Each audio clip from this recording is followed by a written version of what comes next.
जन्म का साथ देना हो तो दीजिए जन्म जन्म का साथ। मेरे सर पर रख दो भोले, मेरे सर पर रख दो भोले अपने ये दोनों हाथ देना हो तो दीजिए जन्म जन्म का साथ देना हो तो दीजिए जन्म जन्म का साथ देना हो तो दीजिए जन्म जन्म का साथ देना हो तो दीजिए जन्म जन्म का साथ।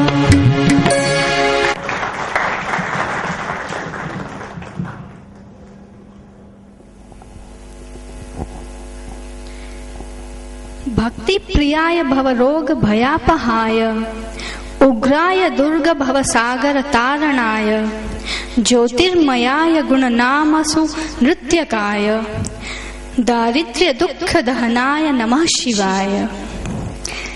सब प्रकार के दुख क्लेश जन्म मृत्यु के चक्र से मुक्ति दिलाने वाले पूर्ण स्वरूप भगवान श्री शिव के श्री चरणों में प्रणाम कर, श्रद्धेय गुरुजी के श्री चरणों में नमन कर मैं आप सभी दिव्य आत्माओं का यथायोग्य अभिवादन करती हूँ।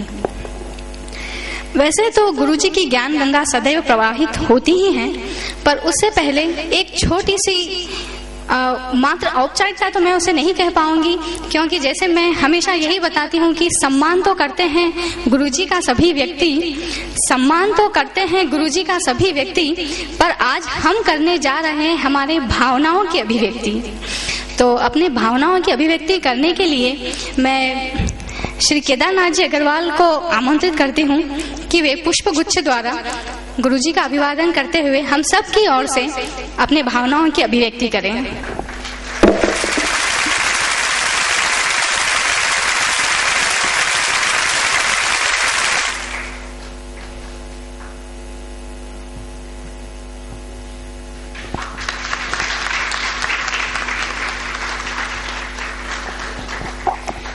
इसी क्रम में मैं आमंत्रित करती हूँ श्री रवि जी अग्रवाल को कि वे पुष्प गुच्छ द्वारा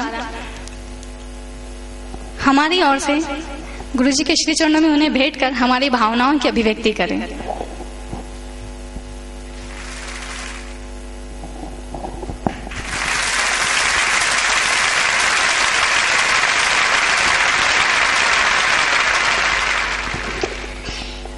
मैं आमंत्रित करती हूँ श्रीमती कुसुम जी जैन को और साथ ही आमंत्रित करती हूँ श्रीमती कविता जी अग्रवाल को कि वे कुसुम जी जैन का पुष्प गुच्छ द्वारा स्वागत करें।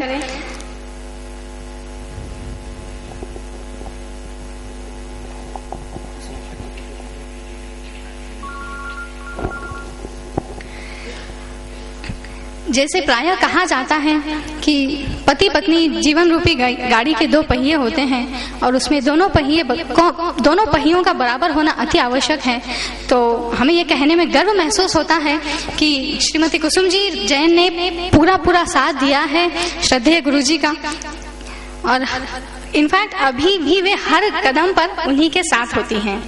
तो यह एक बहुत बड़ी उपलब्धि भी कही जा सकती है उनके लिए।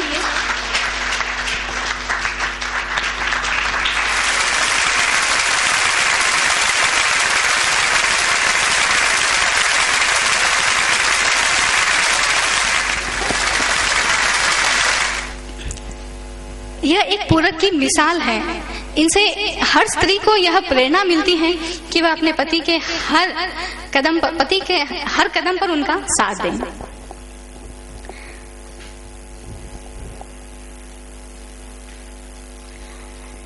तो जैसे मैंने आपको बताया कि वैसे तो गुरुजी की ज्ञान गंगा सदैव प्रभावित होती ही रहती हैं, पर महाशिवरात्रि का पावन पर्व आध्यात्मिक उन्नति की दृष्टि से उत्कृष्ट माना गया है।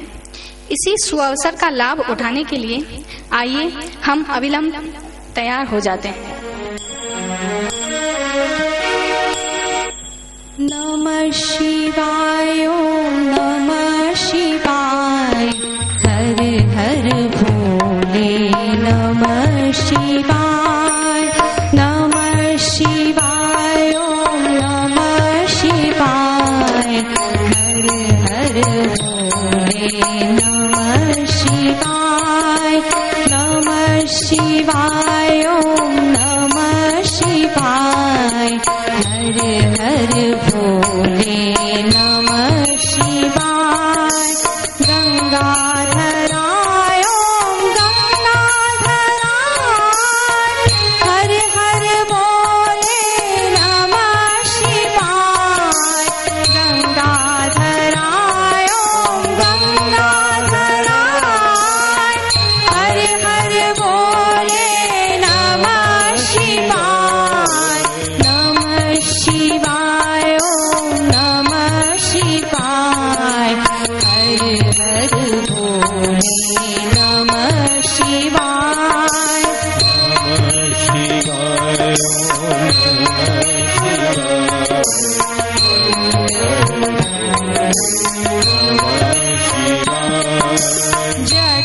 जटाधराय ओम जटाधराय जटाधराय ओम जटाधराय हर हर भोले नमः शिवाय हर हर भोले नमः शिवाय नमः शिवाय ओम नमः शिवाय नमः शिवाय नमः शिवाय ओम नमः शिवाय हर हर भोले नमः शिवाय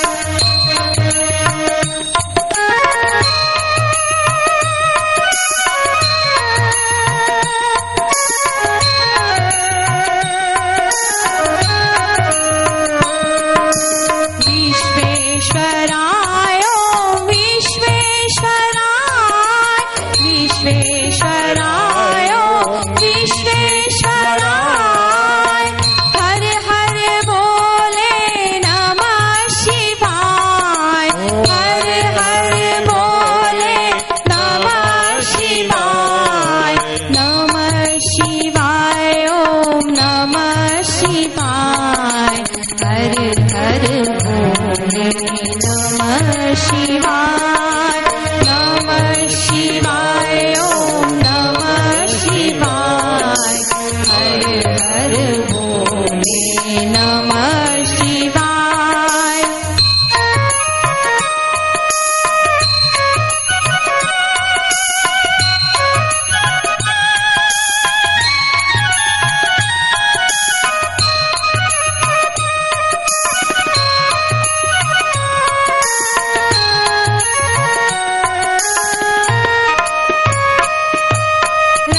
रामेश्वराय शिव रामेश्वराय रामेश्वराय शिव रामेश्वराय हर हर भोले नमः शिवाय हर हर भोले नमः शिवाय नमः शिवाय ओम नमः शिवाय हर हर नमः शिवाय नमः शिवाय ओम नमः शिवाय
असतो मा सद्गमय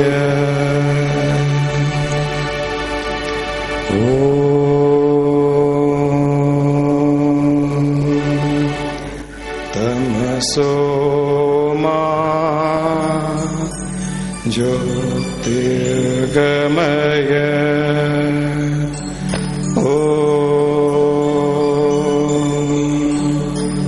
मृत्योर्मा अमृतंगमय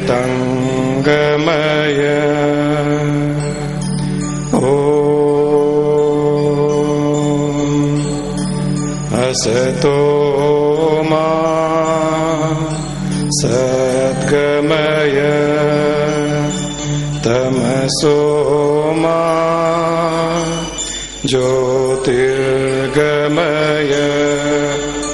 मृत्योर्मा अमृतंगमय ओम शांति शांति शांति। हे मां, मुझे इस असत की दुनिया से हटाकर सत की ओर ले जा। हे मां, मुझे अज्ञानता के अंधकार से हटाकर ज्ञान के प्रकाश की ओर ले जा। हे मां, मुझे मृत्यु से उठाकर अमर तत्व की ओर ले जा। इस प्रार्थना का यही भाव और इस भाव को आज इस शिवरात्रि के पावन पर्व पर मुझे आशा है कि ईश्वर इस भाव को सार्थक सब जीव जो यहां पर उपस्थित है उनके लिए अवश्य करेगा। आने वाले दिनों में इस भाव को लेकर के जो भी चलेगा उसके जीवन में बदलाव अवश्य आएगा। इस विश्वास को लेकर के हम चलें और जीवन की यात्रा करें। यहां पर जो असत से सत की ओर ले जाने की बात कही गई है वो किस दृष्टिकोण से कही गई है? यहां पर असत किसे कहा गया है? असत उसे कहा गया है जो स्थायी नहीं है, जो परमानेंट नहीं है, जो टेम्पररी है, जो उत्पन्न होता है जिसका नाश हो जाता है, जो हर क्षण बदलता है, उसे असत कहा गया है। और सत उसे कहा गया है जो कभी नहीं बदलता, जो हर क्षण हर समय एक जैसा रहता है, उसे ही सत्य कहा गया है। जो बदलता है उसे सत्य नहीं कहा जा सकता।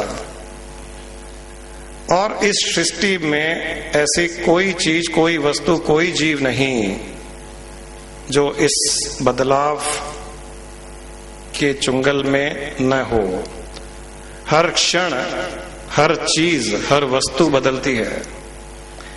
यहां हम जो बैठे हैं एक दिन ये नहीं रहेगा, और यहां पर ये था भी नहीं एक दिन, तो ये भी असत हो गया। और यहां पर जो लोग बैठे हैं वो भी एक दिन नहीं रहेंगे, तो वो भी असत हो गए। हमारे विचार भी जो हमारे मन में उत्पन्न होता है, हर क्षण उसमें बदलाव आता है, तो वो विचार भी सत्य नहीं हुआ, वो भी असत्य है।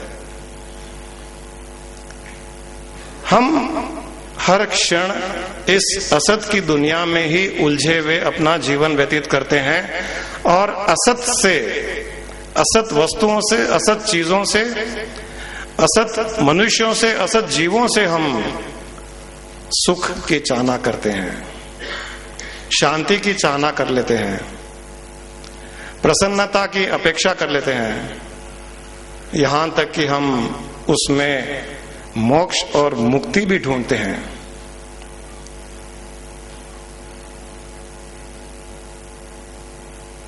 असत से कभी भी सत की प्राप्ति नहीं हो सकती।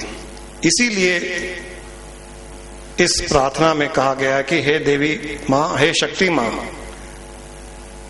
तूने जो अपनी माया फैला रखी है इस सृष्टि में, जिसमें मैं उलझा हुआ हूं, उसे हटा, उस आवरण को हटा, उस पर्दे को हटा, जिससे मुझे सत्य के दर्शन हो सके। क्योंकि जब तक ये आवरण रहेगा, जब तक ये पर्दा रहेगा, तब तक सत्य के दर्शन नहीं हो सकते। एक राजा ने एक बहुत ही खूबसूरत महल बनवाया एक बार, इतना खूबसूरत कि दुनिया में उस प्रकार का कोई दूसरा महल नहीं था और शायद बनना भी ऐसा लगता था कि असंभव था। उसने कई लोगों को बुलाया, कई राजाओं को बुलाया अपना महल दिखाने के लिए। सब आए, तारीफ किए। एक साधु आया, साधु ने भी महल देखा, राजा ने पूरा महल दिखाया। साधु को पूछा राजा ने कि कैसा लगा आपको महल? उसने कहा कहाँ है महल?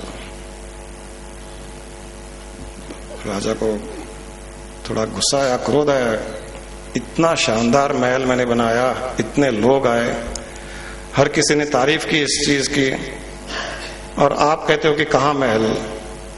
उसने कहा ये महल, इतना शानदार महल, हीरे जवाहरात से जड़ा हुआ, सोने की पॉलिश की हुई, और इन लोगों ने इतना शानदार महल बनाया, मेरे लिए ये महल बनाया गया है। साधु ने कहा कि किसने बनाया, कौन सा महल, और तुम कौन हो? राजा की बात समझ में आई नहीं। साधु ने कहा कि जिन्होंने यह महल बनाया, एक दिन वो नहीं रहेंगे यहां पर, और जो महल आपने बनाया, आपके लिए बनाया गया, वो भी एक दिन यहां नहीं रहेगा। सत्य वो है कि यहां पर महल बनने से पहले खाली जगह थी। महल बनने के पश्चात खाली जगह पर आवरण आ गया और आपको महल दिख रहा है। लेकिन एक समय आएगा जब यह महल भी नहीं रहेगा, फिर से वो ही खाली स्थान, खाली जगह, खाली जमीन ही रह जाएगी। राजा, वो सत्य है। तुम भी एक दिन नहीं रहोगे, जिसके लिए महल बनवाया गया, तुम भी एक दिन नहीं रहोगे, क्योंकि तुम हर समय यहां नहीं थे, तुम और कहीं थे, और यहां के पश्चात तुम और कहीं चले जाओगे। तो न तुम सत्य हो, न यह महल सत्य है, और न ही बनाने वाले। सत्य वो है जो हर क्षण अपना अस्तित्व जिस प्रकार का है उसी प्रकार का वो बनाए रखता है, वो सत्य है। और सृष्टि में ऐसी कोई चीज नहीं जो इस सत्य के कसौटी पर खरी उतर सके। यह एक बहुत बड़ा सत्य है जो हमें जान लेना चाहिए कि हम असत की दुनिया में रहते हुए सत्य की खोज या सुख शांति की खोज में हम हमारा जीवन बर्बाद कर रहे हैं। यहां पर वो हमें नहीं मिलेगा जिस चीज की हम खोज कर रहे हैं। शिवरात्रि के पावन पर्व पर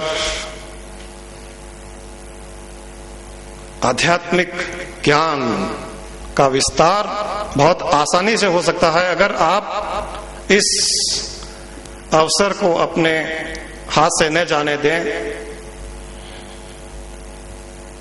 आज के दिन कुछ इस प्रकार की सृष्टि में एक वाइब्रेटरी समागम, कॉस्मिक वाइब्रेशंस की समागम बन जाती है कि वो हमें आध्यात्मिक सत्य ज्ञान की ओर ले जाने में सहायता करती है। इस छोटी सी बात को भी अगर हम पकड़ लें कि सत्य क्या है और असत्य क्या है, आपका कल्याण हो सकता है।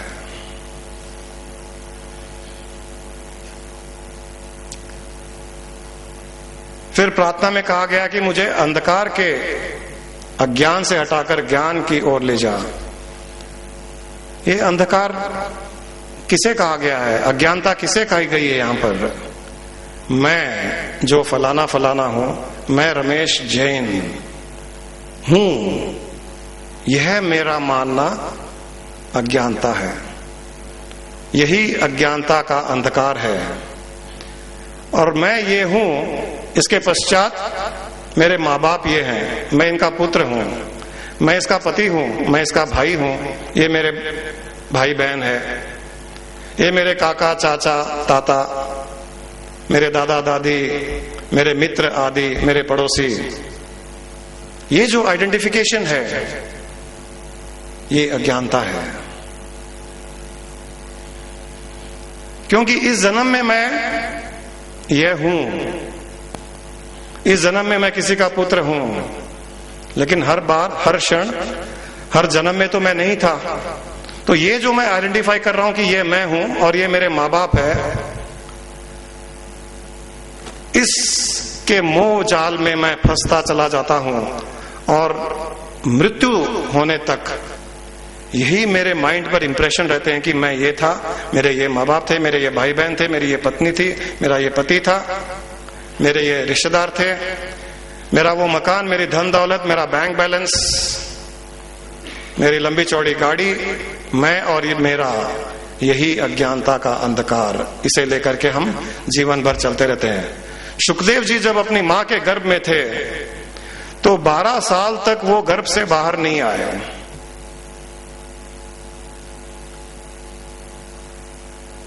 व्यास जी ने पूछा कि तुम बाहर क्यों नहीं आ रहे हो? बोला नहीं, मैं बाहर नहीं आना चाहता हूं। बोले तुम कौन हो?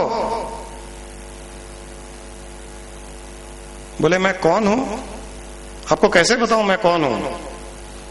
मैं 84 लाख योनियों में जन्मों जन्मांतर तक भटकता रहा हूं। कभी किसी योनि में गया, कभी किसी योनि में गया, कभी मनुष्य की योनि में उत्पत्ति हुई, कभी जानवर बना, कभी पक्षी बना, कभी मछली बना, कभी किसी का पुत्र बना, कभी किसी का बाप बना, कभी किसी की बेटी बनी, कभी किसी की पत्नी बना मैं, कभी किसी का पति बना। तुम क्या सवाल करते हो मुझसे कि तुम कौन हो? मैं मेरा इंट्रोडक्शन क्या दूं? मुझे ही पता नहीं कि मैं कौन हूं, मेरा इंट्रोडक्शन मैं क्या दूं कि मैं कौन हूं? ये ज्ञान, ये सत्य की जानकारी, इसका आभास कि कहां कहां से मैं भटकता आया हूं, किस किस योनि में गया हुआ हूं और आगे कहां कहां जाऊंगा, मुझे खुद ही पता नहीं है। तो मैं जो अपने आप को मान रहा हूं कि मैं ये हूं, मैं फलाना हूं, मैं ढिंगड़ा हूं, मैं बड़ा हूं, मैं पैसे वाला हूं, मैं छोटा हूं, मैं ज्ञानवान हूं, मैं योगी हूं, मैं भोगी हूं, आदि आदि सब क्या अज्ञानता नहीं है? सुखदेव जी को कहा कि लेकिन तुम बाहर तो आओ, तुम्हारी मां को बहुत तकलीफ हो रही है। बोले बाहर आते ही वैष्णवी माया मुझे घेर लेगी, मैं नहीं आना चाहता। कहते हैं जीव को गर्भ में अपने पूर्व जन्मों का ज्ञान हो जाता है और हर बार वो गर्भ में ये सोचता है कि इस बार जब गर्भ से बाहर निकलूंगा, क्योंकि वो बहुत तकलीफ पाता है गर्भ में, हर बार गर्भ में ये सोचता है कि इस बार जब दुनिया में आऊंगा तो मैं अपनी मुक्ति, अपने मोक्ष, अपने कल्याण का मैं रास्ता ढूंढूंगा। लेकिन जैसे ही वो बाहर आता है वैष्णवी माया उसको घेर लेती है और वो भूल जाता है कि वो गर्भ में क्या सोच रहा था। सारा का सारा भूल जाता है, भूलते ही वो रोने लग जाता है। इसीलिए बच्चा पैदा होते ही रोने लग जाता है।